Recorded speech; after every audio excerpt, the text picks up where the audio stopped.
Bonjour mesdames et messieurs, bienvenue encore une fois dans le Khadija Show. C'est un plaisir de vous retrouver pour partager avec vous un moment extraordinaire dans la vie d'un Guinéen. Oui, je peux me permettre de dire Guinéen, oui.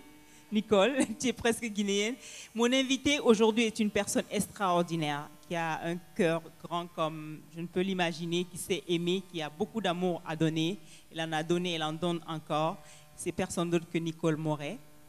Nicole, tu connais la Guinée depuis 1996 et tu étais venue ici pour faire une formation en peinture, en art, corrige-moi si je me trompe, en art plastique. En art plastique. Et tu as laissé ton cœur te guider, tu as rencontré un homme à l'époque. Oui. Et il est né de ça une histoire d'amour extraordinaire, comme dans les contes de fées, souvent. Oui. Mais c'était bien une réalité. Et ouais. Ça fait maintenant 96 à 2012, presque 20 ans. 16 ans. 16 ans. Oui, je suis nulle en maths, tu as vu.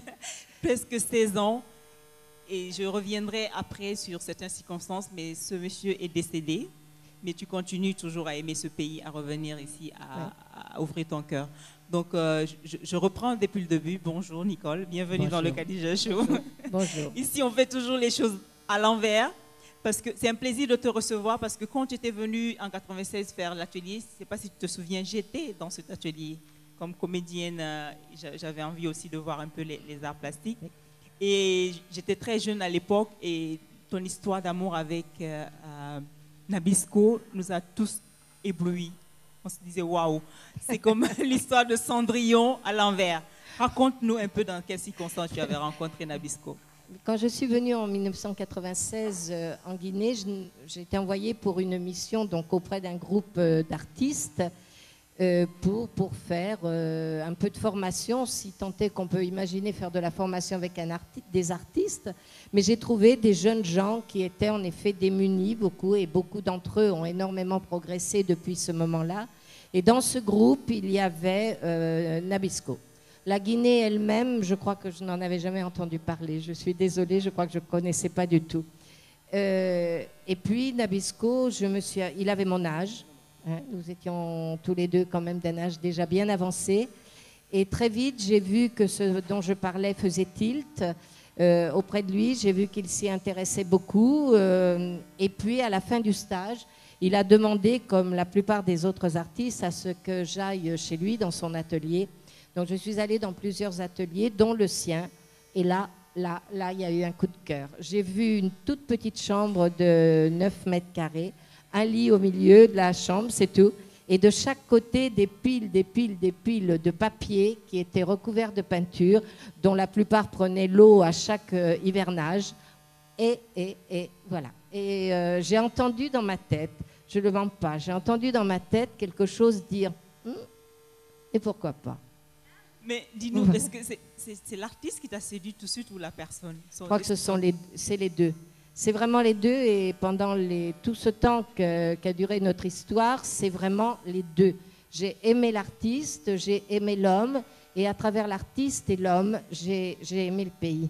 Et je continue maintenant, après sa mort, à aimer le pays, à aimer son souvenir, à aimer ce que nous avons fait ensemble. Nous n'avons pas eu d'enfants, nous étions, enfin moi en tout cas, un petit peu trop âgés.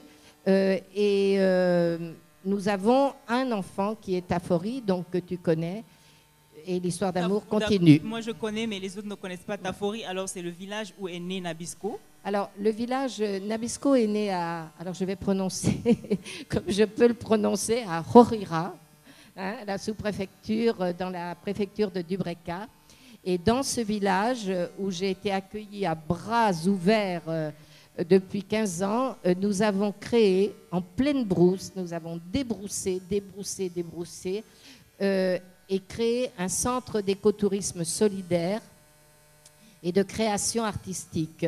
Avec ces petites cases reçoivent des stagiaires, des artistes, des gens qui viennent en touriste et de France ou de Guinée. Et nous aidons dans la dimension solidaire du travail, les écoles de toute la sous-préfecture. Par exemple, nous avons créé une bibliothèque d'écoles qui fonctionne magnifiquement et une école maternelle publique. Je dis bien une école maternelle publique. Et Nico, ce qui est passionnant dans tout ça, c'est pour ça que j'ai commencé par te présenter comme quelqu'un qui avait un grand cœur. Tu as fait ça forcément pour Nabisco. Au début, oui, bien sûr. Je pense qu'au début, je ne disais pas je disais nous l'avons fait pour le village, nous l'avons fait pour son pays. Nous vivions 6 mois de l'année en France, 6 mois de l'année en Guinée. Et les choses étaient évidentes, complètement évidentes. Et tellement évidentes que maintenant, je continue. Je suis seule, mais je continue. Enfin, je suis seule parce que Nabisco est décédé. Mais je ne suis pas seule. Le village m'a merveilleusement bien accueilli il y a 15 ans. Il m'a soutenu d'une façon extraordinaire au mois de février à la mort de Nabisco. Il continue à me soutenir. Il m'a répété des tas de fois que j'étais leur fille, que maintenant je suis devenue leur épouse. Et je sais que ce ne sont pas des mots. J'ai des exemples, j'ai des preuves qui montrent que ça c'est vrai. Et je crois que si je suis maintenant veuve de Nabisco, je suis toujours mariée avec la Guinée. Et je précise que c'est Nabisco derrière nous ici dans son atelier en France. En France, oui, c'est son atelier en France. Et ça n'a pas beaucoup changé, j'ai l'impression, par rapport à la description que tu nous as faite de son studio à Conakry. Peut-être, sauf que peut-être qu'il n'a pas droit aux pluies ici. Voilà, hein. C'est ça. Juste pour dire que c'est la même passion qu'on voit sur ces photos, des peintures partout, il n'arrêtait pas. Oui. On va revenir tout à l'heure sur les circonstances de la mort de Nabisco et après la pause.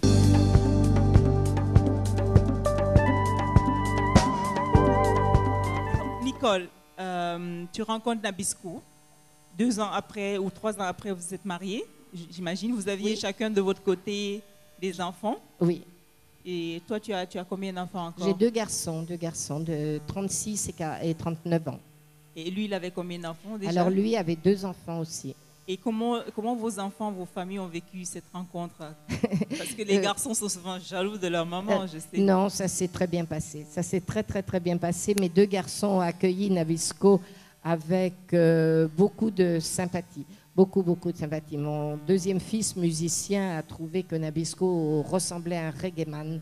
Donc, c'était un merveilleux beau-père. Ah oui, reggaeman, je ne vois pas les locks, mais bon, c'est peut-être qu'il les avait à l'époque. Alors, il y a en février 2011, Nabisco est décédé. Est-ce que tu peux nous parler un peu des conditions dans lesquelles il est décédé? Eh bien, il est parti avec son fils qui avait 20 ans, qui était devenu vraiment mon fils adoptif que j'avais aimé depuis 15 ans que je m'occupais de lui. Venait d'avoir une moto, je lui avais offert une moto et il était parti faire une course avec son père à l'arrière de la moto et un camion qui était sur le bord de la route était là. Ils ont tapé dans le camion, voilà. C'est un camion qui était garé sans signalisation sans dans signalisation, le noir. strictement rien, dans le noir. Ils ont foncé dedans parce qu'ils ne l'ont pas vu et ils sont morts sur le coup tous les deux. Absolument tous les deux. Et moi, je me suis demandé vraiment l'espace d'une seconde où j'étais, ce qui se passait. Et puis, immédiatement, j'ai dit, je reste, je continue. Et là, la population du village a été merveilleuse parce que ils m'ont demandé à moi, une femme, une blanche, où je voulais enterrer mon mari et mon fils. Et je leur ai dit immédiatement, je veux qu'on les enterre sous le grand fromager sacré de Horira, qui était le fromager sous lequel étaient initiés tous les rois de Habitaï, la grande région de Habitaï. Ils sont donc enterrés tous les deux entre les restes de la case du père de Nabisco et de la mère de Nabisco. Et la population m'a également dit, on sait, excusez-moi, un petit peu d'émotion, tu sais que les femmes n'ont pas le droit d'aller sur les bords de la fosse, mais tu iras. Et donc, pour moi, ce sont déjà 2 marques extraordinaires de confiance, puisque j'ai pu accompagner mon mari et mon fils jusqu'au bout. Et tu as fait le deuil de Nabisco à la façon guinéenne. Oui. Tu as porté les tenues traditionnelles. J'ai porté les tenues traditionnelles, j'ai fait les rituels. La seule chose que je n'ai pas faite, c'est rester 40 jours assise sur une natte parce que j'avais des engagements de conférences au centre culturel ici. J'avais d'autres engagements de travail, donc ça, je ne les ai pas faits. Mais nous avons fait le sacrifice à propos de Salifou, non pas de mon mari cette fois-ci, mais de mon enfant. Et je lui ai dit mon enfant, alors que sa maman biologique, qui habite très loin dans la brousse, était venue me soutenir, je dois dire me soutenir au moment de l'accident. Nous avons passé les 40 jours ensemble à Tafori, au village. Et là, elle est revenue pour faire ce sacrifice qu'elle aurait pu faire dans son propre village. Mais elle est venue avec sa famille et le matin, j'ai vu la famille de Nabisco, la famille de la mère de Salifou venir m'apporter tout ce qu'il fallait pour le sacrifice à Tafori même. Pour moi, ça a été une émotion extraordinaire parce que ces choses-là, ça veut dire que la couleur de la peau n'a rien à voir. J'étais une des leurs. J'étais maman Nicole au sens le plus fort du terme. Justement, pour parler de la couleur de la peau, tu as vécu dans un foyer polygame parce que Nabisco restait encore marié. Alors non, tu l'as épousé, non, Nabisco n'était pas marié. Il n'était plus marié. Il n'était plus marié.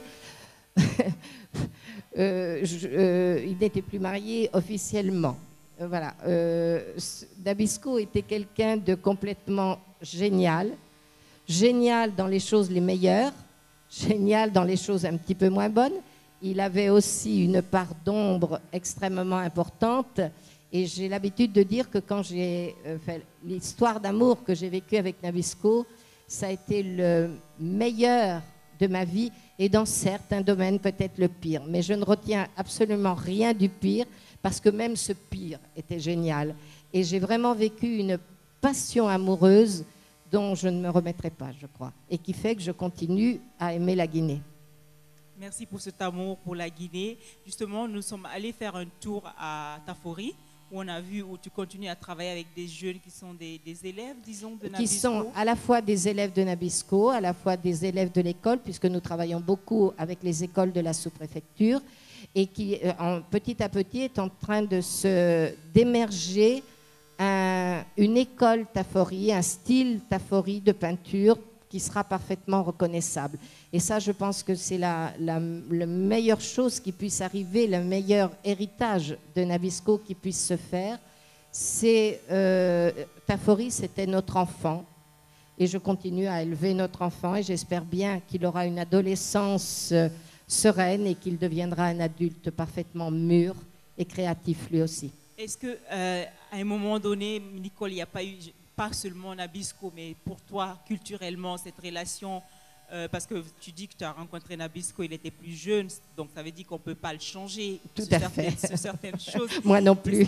Il n'y a pas eu un choc culturel à un moment quand même où, il y a eu des chocs culturels, évidemment qu'il y en a eu.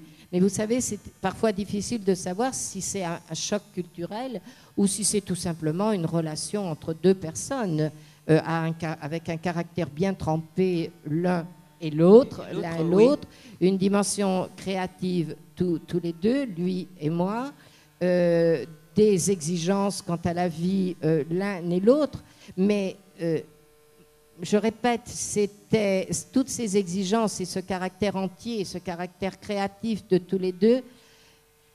J'ai vraiment envie de dire, jamais je ne pensais que j'aurais vécu ça dans ma vie.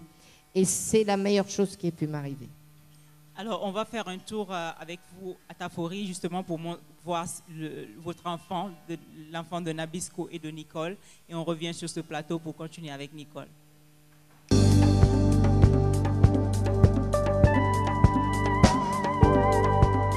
En février 2000, il y a 11 ans à peu près, J'étais ici donc pour me marier avec Nabisco au village. Et j'étais accompagnée de 23 amis, mes enfants, des amis de mes enfants, et puis d'autres amis, le maire de ma commune, etc. Et le lendemain du mariage, nous nous promenions avec Nabisco en bas, là, sur ce petit sentier. Et en se promenant, en allant vers la Sumba, la rivière, Nabisco nous a montré l'immense fromager qui est derrière et nous a dit « c'est là que je suis né ». Ce fromager était le fromager sacré des rois de Habitaï, c'était là qu'ils étaient initiés. Et autrefois, le village était là-haut et nous habitions tous là-haut. Et mon père, qui était le dernier chef du village, a été le dernier à quitter. En effet, toute la population a quitté pour venir près de la route parce qu'il y avait beaucoup trop de prédateurs. Et oui, parce que c'était l'année de naissance de Nabisco, donc en 1949. Et Nabisco a donc quitté là-bas, le dernier, avec son père et sa mère, grand comme un bébé.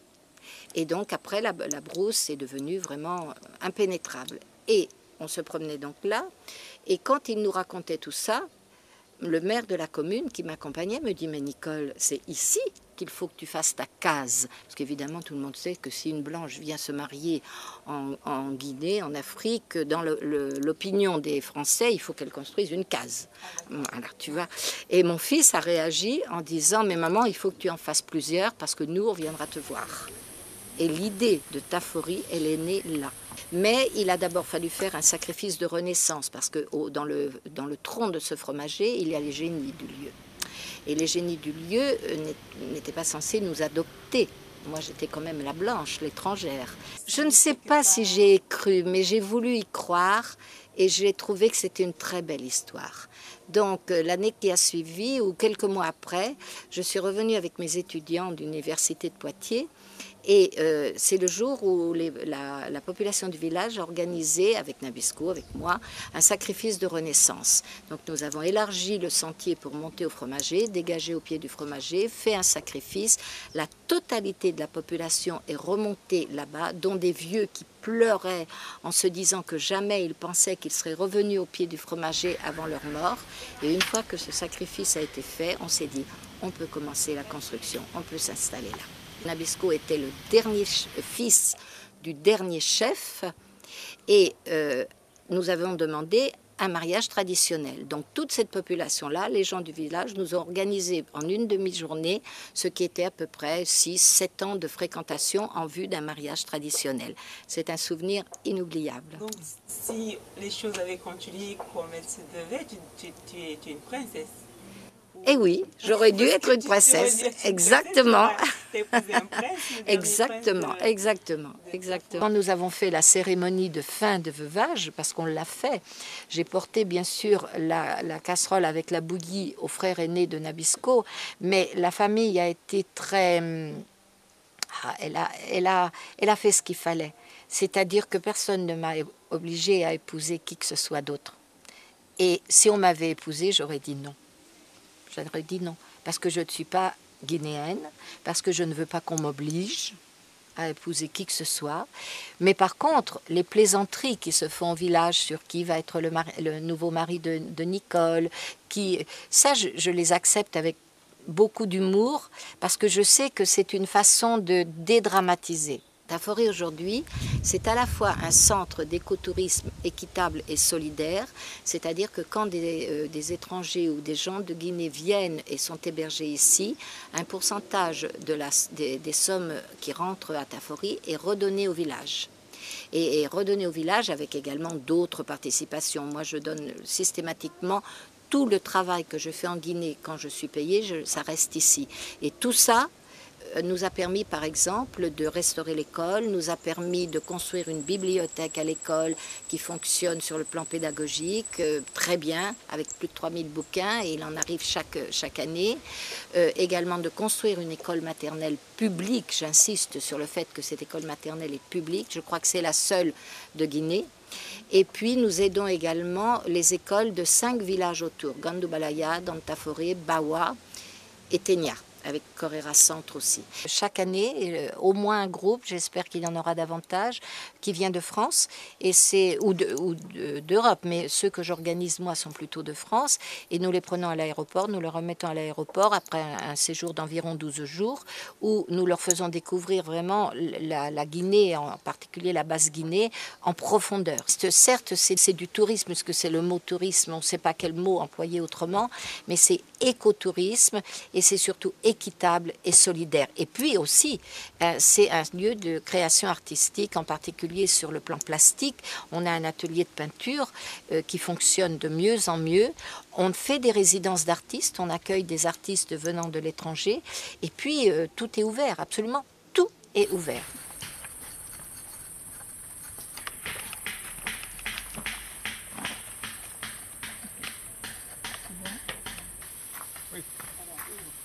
Jamais je n'aurais eu la chance d'être ici, de découvrir ce lieu, de créer ce lieu, si Nabisco et moi, nous ne nous étions pas rencontrés un jour. Et on l'a créé ensemble. Et puis il est ici. Il est enterré sous le grand fromager, le fromager fondateur, juste entre la case de son père et la case de sa mère. Et moi, je suis sensible à ça. Je suis vraiment sensible à ça et je me sens bien ici. Je suis avec lui, je suis à nouveau avec lui. Je râle après lui quand il y a des choses qui ne vont pas parce que je me dis que c'est parce qu'il n'a pas fait ce qu'il fallait avant. Bon, moi, je vais mourir d'ici quelques temps. Il faut que Tafori puisse continuer de ses propres ailes. Il faut que ce que nous avons initié, Nabisco et moi, et ce que je continue maintenant, il faut qu'après, ça puisse vivre avec ceux qui y travaillent actuellement et qui viendront y travailler après. Nicole, bravo pour cet endroit paradisiaque, pour tout le travail que tu fais là, de donner une âme à Tafori et surtout de continuer à être maman Nicole avec tous ces villageois qui sont autour de toi. Mais quelque part, est-ce que ce n'est pas un peu agaçant d'avoir quand même tout ce monde qui compte sur toi quelque part? Est-ce que tu n'as pas envie de te dire, mais merde, si j'étais pas là, comment vous allez vivre? Non, je crois pas. Je ne crois pas du tout, parce que justement, c'est fait dans l'objectif de rendre tout le monde autonome et que tout le monde sait très bien qu'un jour, je vais partir parce que je vieillis et puis que peut-être un jour, je ne pourrai plus prendre l'avion et que tout est fait justement pour que Tafori vive ensuite de sa propre vie, même si je ne suis pas là, vive dans le souvenir de Nabisco et de Nicole. Et puis, il y a des enfants, et puis il y a la famille, et puis il y a le village.